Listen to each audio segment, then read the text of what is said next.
તો આ સાથે જ એક મહત્વપૂર્ણ સમાચાર મળી રહ્યા છે। નીતિશ કુમારે રાજીનામું આપી દીધું છે।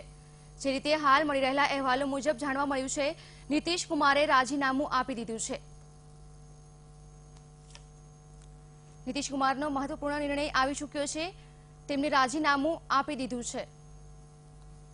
નીતિશ કુમારે મુખ્યમંત્રી પદેથી રાજીનામું આપી દીધું છે।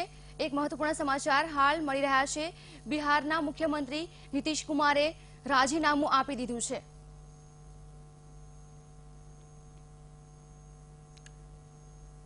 ફરી એકવાર જેડીયુ અને આરજેડીનું ગઠબંધન તૂટે તેવી સંભાવનાઓ છે।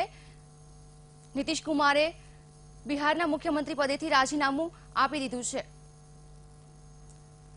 મહત્વના સમાચાર મળી રહ્યા છે। નીતિશ કુમારે બિહારના મુખ્યમંત્રી નીતિશ કુમારે રાજીનામું આપી દીધું છે।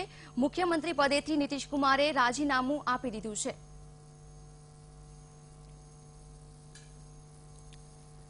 તો મહત્વપૂર્ણ સમાચાર મળી રહ્યા છે। નીતિશ કુમારે ગવર્નર સાથે મુલાકાત કરી અને ગવર્નરને બિહારના મુખ્યમંત્રી પદેથી પોતાનું રાજીનામું આપી દીધું છે।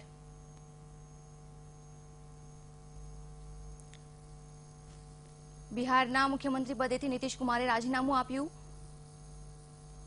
જેડીયુ અને આરજેડીનું ગઠબંધન તૂટી ગયું છે।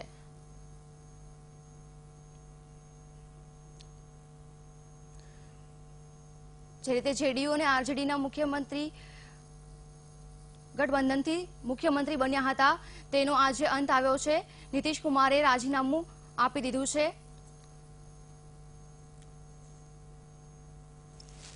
ગવર્નરને મળીને તેમને રાજીનામું આપી દીધું છે।